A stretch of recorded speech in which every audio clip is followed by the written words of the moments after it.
अरिहंत सिद्ध सूर्य उपाध्याय साधु सर्व आर्थिक पैकासी मांगलिक के उपकारी है।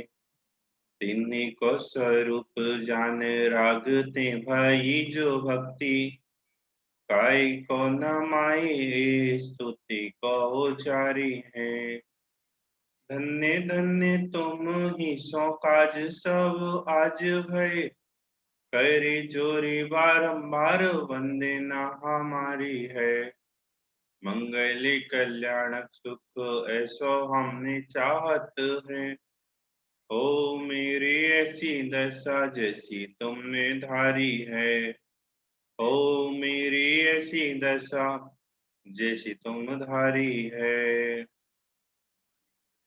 बालबोध पाठमाला भाग 3 के आधार से अभी हमारी ये क्लास चल रही है, जिसमें द्रव्य गुण पर्याय ये पाठ हमको प्रारंभ करना है। इसके पूर्व आपने द्रव्य का पाठ पढ़ा था, जिसमें 6 द्रव्यों के समूह को विश्व कहा और गुणों के समूह को द्रव्य कहा था। और जो गुण हैं वह द्रव्य की संपूर्ण अवस्था और संपूर्ण भावों में पाए जाते हैं। वह द्रव्य 6 प्रकार के हैं: जीव, उद्गल, धर्म, अधर्म, आकाश और काल। जो ज्ञान दर्शन सहित है वह जीव है। जो स्पर्श रस गंध वर्ण वाला है वह पुद्गल है। जो चलने में सहायक होता है वह धर्म है। जो रुकने में सहायक होता है वह अधर्म द्रव्य है। जो जीवादि सभी द्रव्यों को रहने के लिए स्थान देता है वह आकाश द्रव्य है। और जो परिणमन में सहयोगी होता है वह काल द्रव्य है। ऐसी चर्चा अभी हम सभी पूर्व में पढ़ चुके हैं। यहाँ जो पाठ प्रारंभ होगा द्रव्य गुण पर्याय का, वहां द्रव्य के साथ साथ गुणों का स्वरूप भी आएगा। गुण 2 प्रकार के, एक सामान्य गुण और एक विशेष गुण। सामान्य गुण वह हैं जो सभी द्रव्यों में सामान्य रूप से पाए जाते हैं। जीव में भी होगा, उद्गल में भी होगा, धर्मादि सभी द्रव्यों में जो गुण पाए जाते हैं उन्हें कहते हैं सामान्य। तो विशेष गुण क्या? जो पर्टिकुलर द्रव्यों के अपने अपने विशिष्ट गुण हैं। जीव में है तो जीव में ही है, उद्गल में है तो उद्गल में ही है, धर्म में है तो धर्म में है, अन्न में नहीं है। वो विशेष गुण होंगे। और उसके बाद इन द्रव्यों का जो गुण है, इन गुणों का जो कार्य है उसको पर्याय कहते हैं। उसकी बात इस पूरे पाठ में बहुत संक्षिप्त में लेकिन पूर्ण रूप से समाहित करके व्यक्त की गई है। उसी को हम प्रारंभ कर रहे हैं। चलिए।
ये है द्रव्य गुण पर्याय का पाठ। देखिए, छात्र का किरदार पढ़ो अभी और अध्यापक का अमन। गुरुजी, आज अखबार में देखा था कि अब ऐसे अणु अणु बम बन गए हैं कि यदि लड़ाई छिड़ गई तो विश्व का नाश हो जाएगा। क्या विश्व का भी कभी नाश हो सकता है? विश्व तो 6 द्रव्यों के समुदाय को कहते हैं और द्रव्यों का कभी नाश नहीं होता है, मात्र पर्याय पलटती है। हाँ, इतने इतने अणुबम बन गए हैं, तो क्या फिर आपस में जिस समय युद्ध छिड़ेगा तो पूरा विश्व नाश हो जाएगा? हाँ, ये तो आप सभी जानते हैं।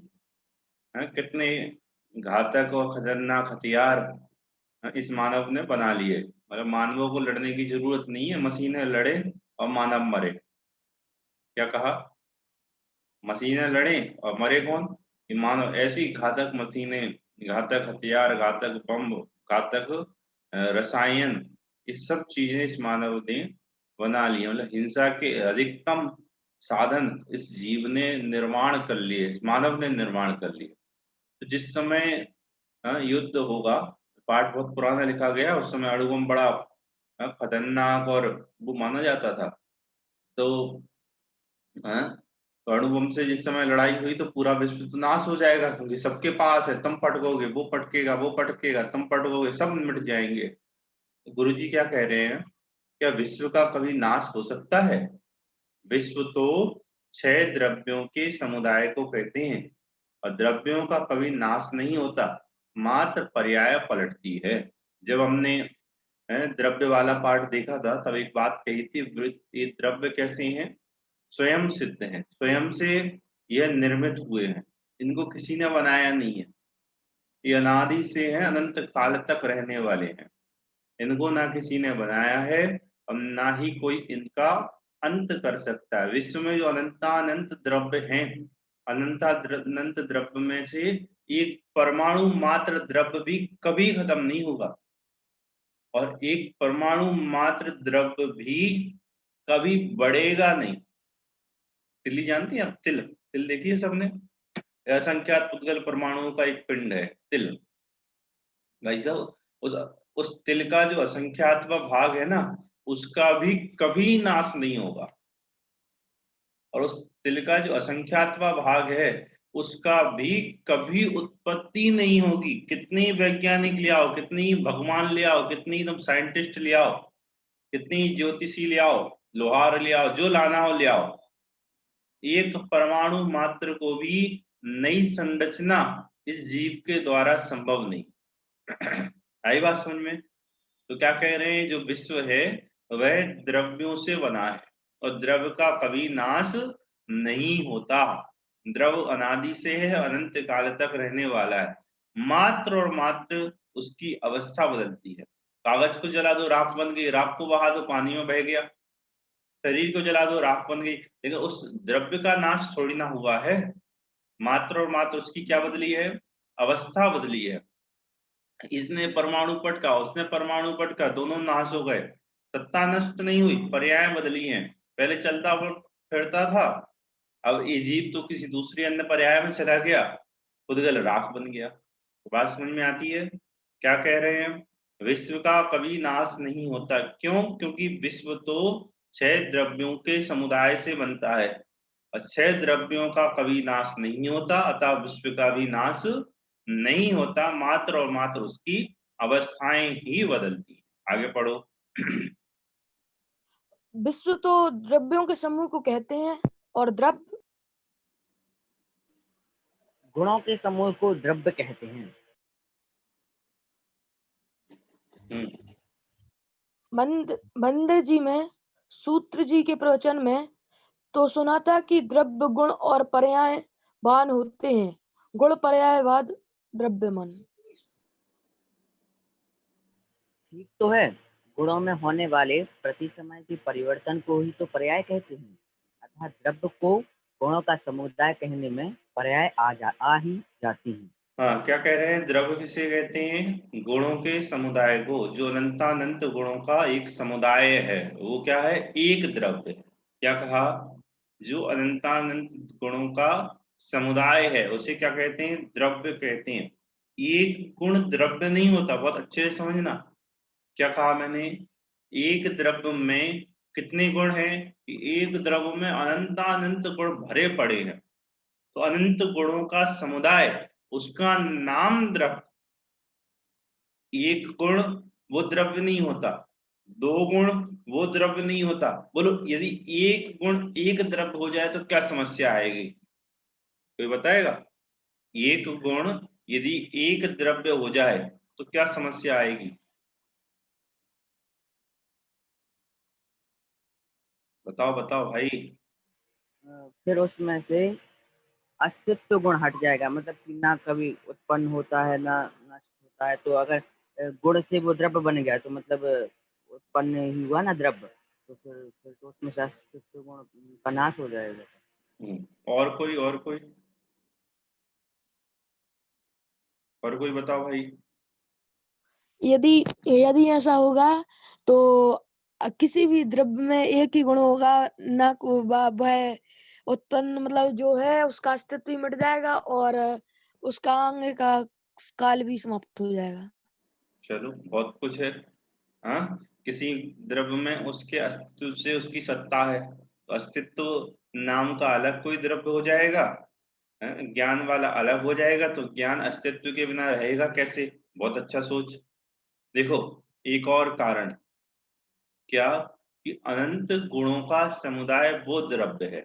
यदि एक एक गुण एक एक द्रव्य हो गया तो एक द्रव्य के आधार से जो अनंत गुण है ना, तो अनंत द्रव्य हो जाएंगे। नहीं आया समझ में? तो गुण नहीं बचेगा, एक एक गुण क्या हो जाएंगे कि अनंत द्रव्य हो जाएंगे। तो अनंत गुणों का जो समुदाय द्रव्य है, उस द्रव्य की सत्ता ना रह के उन अनंत गुणों की सबकी पृथक पृथक द्रव्य रूप सत्ता हो जाएगी।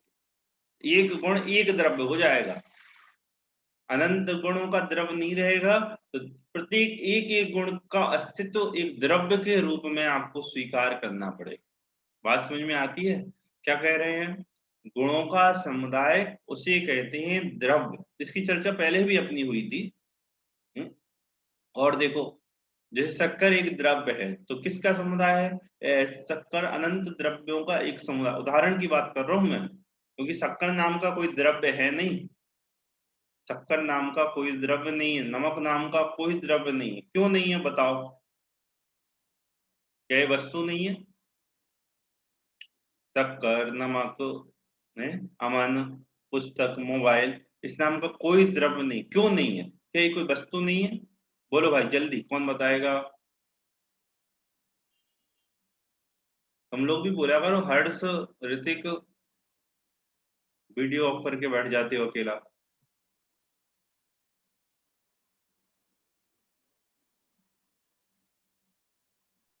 ये पुद्गल द्रव्य के अंतर्गत आते हैं। हाँ बहुत बढ़िया, वेरी। हाँ बहुत गलत। क्या ये जो कहा ना, शक्कर, मोबाइल, किताब, ये सब पुद्गल द्रव्य के अंदर आ गई। ये पुद्गल द्रव्य से बाहर नहीं है, इसलिए अलग से कहने की जरूरत ही नहीं है। उसका कोई अस्तित्व पुद्गल द्रव्य से भिन्न थोड़ी ना है। पुद्गल के समस्त गुण उसमें, वो स्वयं एक पुद्गल है। मैं तो उदाहरण की बात आपसे कर रहा हूं कि मान लो कि शक्कर एक द्रव्य है, उस शक्कर द्रव्य में कौन से गुण है? मिठास है, सफेदी है, उसका दरदरापन है, उसका अस्तित्व है, वह अपने कार्य को करती है, किसी ना किसी के ज्ञान का ज्ञेय बनती है, ये उसके गुण हैं। ये उस शक्कर के क्या हैं? ये गुण हैं। तो बात समझ में आई? जैसे वो शक्कर अनंत गुणों का एक पिंड। मिठास अकेली शक्कर नहीं है, मिठास उसका प्रसिद्ध गुण है। तो मीठी शक्कर ऐसा कहते तो हैं, लेकिन मीठी शक्कर कह के उसमें उसके अनंत गुण समाहित हैं। उसकी सफेदी भी है, उसका दरदरापन भी है, उसका अस्तित्व भी है, उसका कलर भी है, उसका उसकी सुगंध दुर्गंध भी है, उसका टच भी है, स्पर्श रस गंध वर्ण सब गुण वहां पर समाहित हैं। तो वो जैसे अनंत गुणों का पिंड एक शक्कर द्रव्य हुई, ऐसे विश्व का कोई भी द्रव्य है वह अनंत अनंत गुणों का एक पिंड है। तो गुणों के समुदाय को क्या कहते हैं? द्रव्य कहते हैं।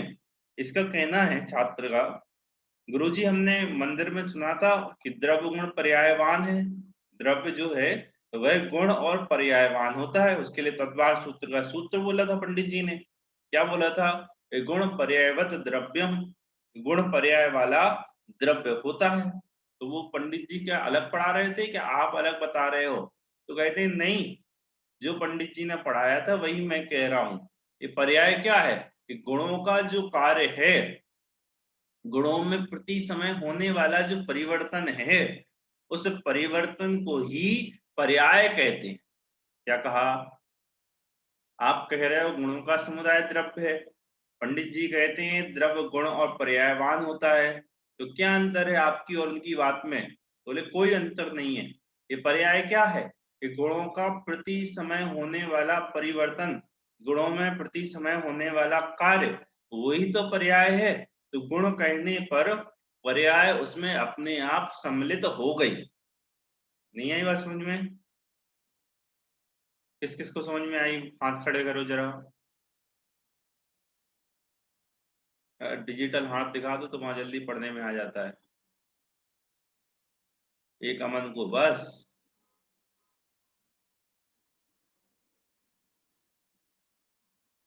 अमन के अलावा किसी को?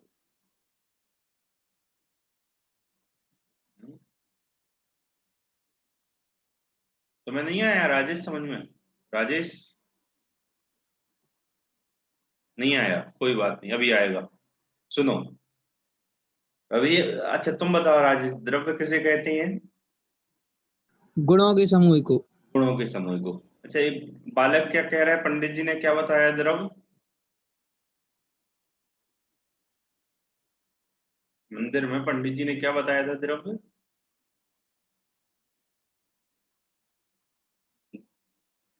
गुणों से मिलकर बना है। पंडित जी ने क्या बताया था? अभी तुम बताओ। द्रव्य गुण पर्यायवान है।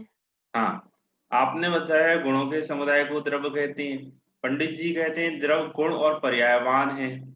तो द्रव्य गुणों का समुदाय है क्या द्रव्य गुण और पर्याय वाला है? ये उसका प्रश्न है। तो इसका उत्तर दे रहे हैं। पहले तो समझ लो कि पर्याय क्या है। कि गुणों का जो कार्य है, गुणों का जो प्रति समय होने वाला परिवर्तन है, उसी को तो पर्याय कहते हैं। ये समझा रहे हैं गुरुजी उसको। क्या? कि गुणों में जो प्रति समय होने वाला परिवर्तन है उसका ही नाम पर्याय है, कोई पर्याय अलग से वस्तु नहीं है।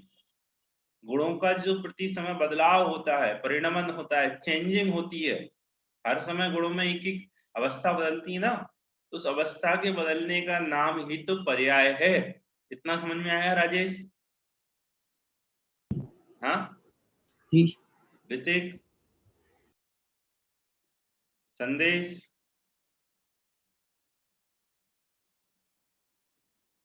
संदेश, संदेश का मुझे आज तक पता नहीं चला कि इसको कुछ समझ में आता है कि नहीं आता है।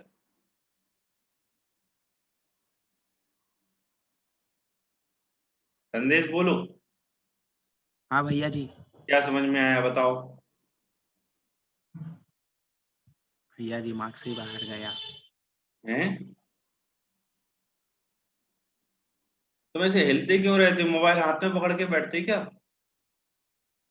हाँ भैया जी। क्यों? नीचे तो सब है और मैं छत पे बैठा हूँ। अरे तो भाई छत पे कोई ऐसा स्थान बना लो जहाँ पे आप मोबाइल को टिका सको अपने। हाँ भैया जी। ऐसे मोबाइल हाथ में पकड़े रहोगे तो नहीं, कैसे उपयोग? कोई अपन गाना थोड़ी ना सुन रहे हैं, यहाँ हाथ में पकड़े हैं और टहलते चले जा रहे हैं। जब तक उपयोग तुम ही स्थिर नहीं होगे तो उपयोग कहाँ से स्थिर होगा? इसी चक्कर में तुम वीडियो बंद कर लेते होगे हैं। चलो आगे निकल गए। सुनो सब, क्या कह रहा था मैं?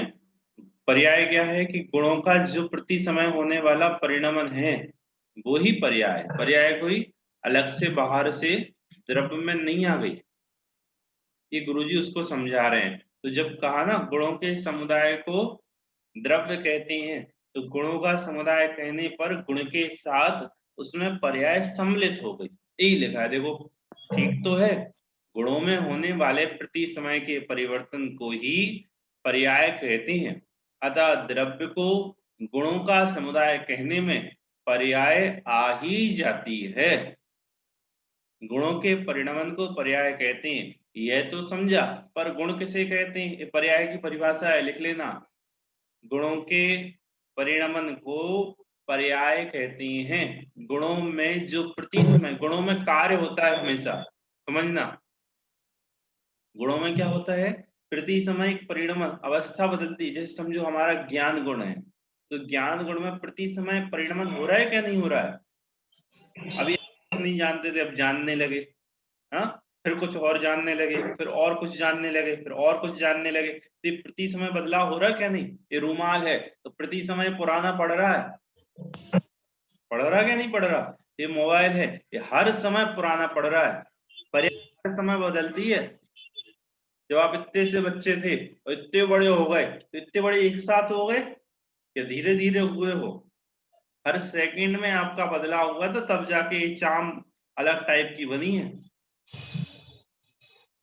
जैसे जैसे कोई भी सामान अपन बाजार से लाते हैं, तो पहले दिन उसका अलग स्वाद, दूसरे दिन अलग स्वाद, तीसरे दिन अलग स्वाद, ज्यादा दिन रखी रहे तो उसका स्वाद बदल जाता है। क्यों? एक साथ बदल गया? नहीं, तो प्रति समय बदलाव हुआ है। तो गुणों का जो परिणमन है, गुणों में जो प्रति समय परिणमन होता है, बदलाव होता है, अवस्थाएं चेंज होती हैं, उसको क्या कहते हैं? पर्याय कहते हैं। तो क्या लिखा? गुणों के परिणमन को पर्याय कहते हैं। अभी दो परिभाषाएं आपने पढ़ ली हैं। 6 द्रव्यों के समूह को विश्व कहते हैं, गुणों के समूह को द्रव्य कहती हैं। उसमें विशेष क्या जाना? गुणों का प्रति समय होने वाला परिणमन वह पर्याय है। जब गुणों का समूह द्रव्य कहते हैं तो उसमें पर्याय अपने आप सम्मिलित हो जाती हैं। तीसरी परिभाषा आपने अभी अभी क्या पढ़ी? गुणों परिणमन को पर्याय कहते हैं। यह तो समझा, पर गुण किसे कहते हैं ये तो बताओ। जो द्रव्य के संपूर्ण भागों में और उसकी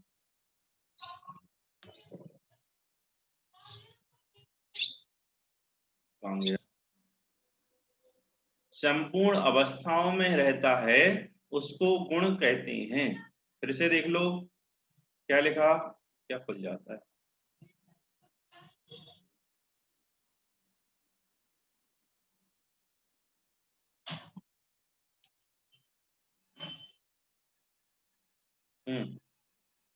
जो द्रव्य के संपूर्ण भागों में, एक बात यहाँ एक कॉमा लगा, जो द्रव्य के संपूर्ण भागों में, दूसरा, और उसकी संपूर्ण अवस्थाओं में रहता है, उसे गुण कहते हैं। संपूर्ण भाग मतलब उसके संपूर्ण प्रदेशों में, ये मैंने बहुत विस्तार से पहले आपको बताया था।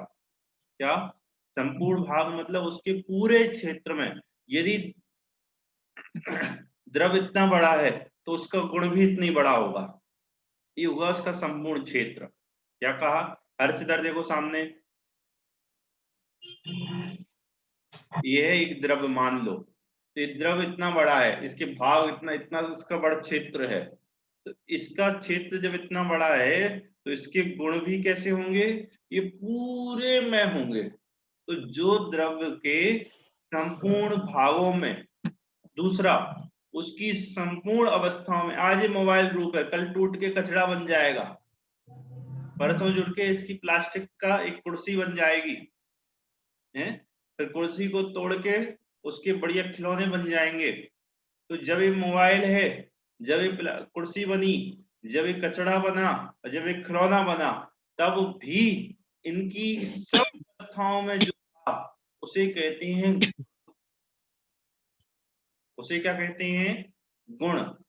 फिर से सुनना मन लगा के, जो द्रव्य के संपूर्ण भागों में मतलब उसके संपूर्ण क्षेत्र में, संपूर्ण अवस्थाओं में मतलब उसकी सभी हालतों में, सभी पर्यायों में, सभी अवस्थाओं में, सभी दशाओं में पाया जाता है।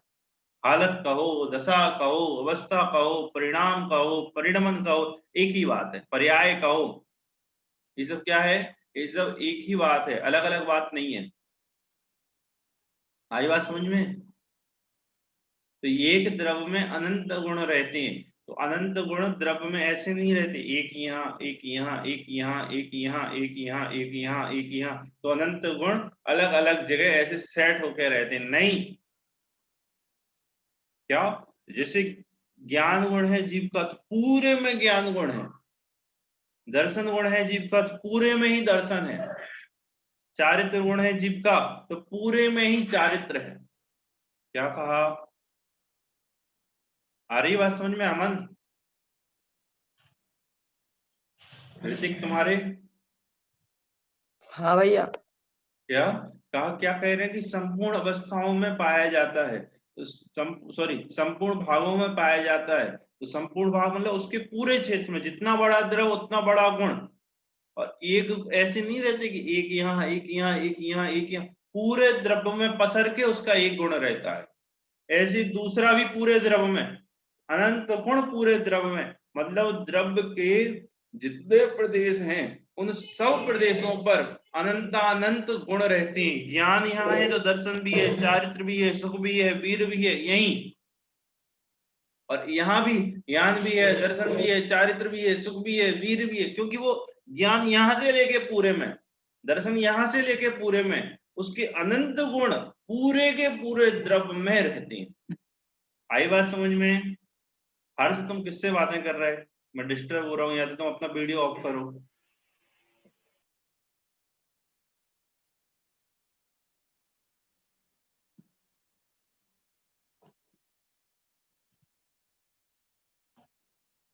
चलो आए, कौन समझाएगा मुझे ये संपूर्ण भाग वाली बात?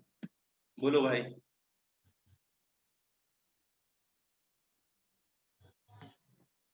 बोलो कौन समझाएगा? बोलो अमन।